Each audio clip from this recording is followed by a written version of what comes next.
Broccoli pepper fry செய்ய போகிறோம்.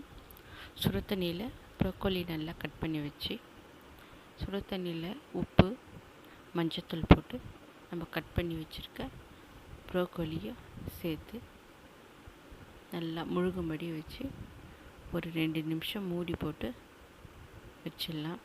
அதை மறுபடியும் எடுத்து நல்லா பச்சை தண்ணியில் எடுத்து வாஷ் பண்ணி நம்ம வச்சுக்கலாம். தேவையானது வெங்காயம், கருவேப்பிலை கட் பண்ணி எடுத்துக்கலாம். கட் பண்ணி எடுத்துட்டு நம்ம கடாயில் தேவையான அளவு எண்ணெய் ஊற்றிக்கலாம். ஊற்றி சீரகம், ஒரு சிட்டிகை சீரகம் போட்டு அது பொரிஞ்சதும் வெங்காயம் போட்டுக்கலாம்.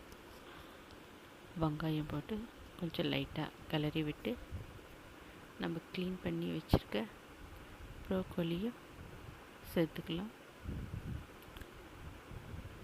எல்லாம் போட்டு நல்லா கிளறி விடணும். இதை கூட தேவையான அளவு இஞ்சி பூண்டு பேஸ்ட்டு 1 ஸ்பூன் சேர்த்துக்கலாம். சால்ட்டு கொஞ்சம் சேர்த்துக்கலாம். சேர்த்து நல்லா கிளறி விடணும். அதோட தண்ணி லைட்டாக தெளிச்சுக்கணும். தெளித்து நல்லா கிளறி விட்டு மூடி போட்டு ஒரு 3 நிமிஷத்துக்கு மூடி போட்டு வேக விடலாம். தண்ணி ட்ரை ஆகிட்ட உடனே நல்லா கிளறி விட்டு நம்ம பெப்பர் பொடியை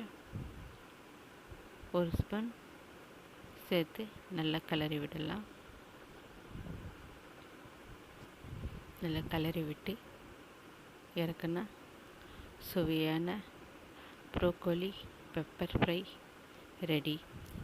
கண்டிப்பாக செஞ்சு பாருங்கள். பார்க்குறவங்க லைக் பண்ணுங்கள், ஷேர் பண்ணுங்கள், சப்ஸ்கிரைப் பண்ணுங்கள்.